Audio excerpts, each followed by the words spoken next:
Welcome to part two. Let's take a look at salt or sodium. They really mean the same thing, so don't get confused if you see either one of them on the label. Why do we need salt? We need it for fluid balance, we need it for nerve impulses, those connections between nerves, muscle contraction, and absorption of certain nutrients in the intestines. If we get too much, we're looking at water retention, dehydration, hypertension, and it also raises the risk of stomach cancer, kidney stones, and osteoporosis, which is the breakdown or taking out of calcium from your bones. Our daily recommendations for salt. On the lower end of our daily allowance, it should be about 1,500 milligrams, which is equivalent to about 3/4 of a teaspoon. The upper limit is 2,300 milligrams, which is 1.15, so just over a teaspoon. The average American intake in our American diet is 3,400 milligrams. That's way above that upper limit. We're looking again, almost 2 teaspoons worth, not quite, almost 2 teaspoons worth of salt every day instead of between that 0.75 and 1.15. These guidelines come from the FDA Dietary Guidelines for Americans in 2010. Fats. Why do we need it? We have to have fat in order to have body temperature regulation. We need fats for energy. We need it to support our cell growth. Any cells in our body, we need fats in order to have that done well. It also protects our organs. Sometimes there are certain nutrients that are what we call fat soluble, and so our body can't use them unless there's fat available to help that absorption process. If we get too much, again, we looked at this with our non-communicable disease presentations. It puts us at a greater risk for heart disease as well as obesity. Daily recommendation. Now we're looking at some math skills pulled into our nutrition lesson. Our daily recommendation is 25 to 35% of our daily calorie intake. 1 gram of fat is equivalent to 9 calories. So let's figure out the math.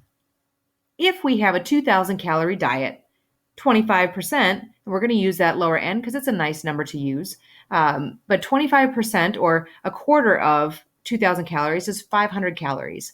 500 calories divided by 9, since there are 9 calories in 1 gram, brings it to 55 grams of fat in a given day. I don't know what's going on in your brain if you think that that's high or if that's low, but really, we need to be looking at how many grams we're intaking and as well as the source of those fats. Not all fats are equal. These are just some of the names that you'll find on a label. There's unsaturated fats, polyunsaturated fats, trans fat, and saturated fat. Some of them are really good, and others not so great. You may also see words like partially hydrogenated fat or monounsaturated fat, but they all fall into the categories that are listed here. If we're looking at unsaturated fat, this is good fat. It's naturally occurring. You're going to find it in avocados, natural peanut butter, nuts, and olives. Polyunsaturated fats are good fats, also naturally occurring. They are walnuts, sunflower seeds, and fatty fish. Saturated fats are divided into 2 different categories. There's some that should be limited, eaten only once in a while, and then others that are eaten in moderation, maybe a little more frequently, but shouldn't be your main source of fat intake.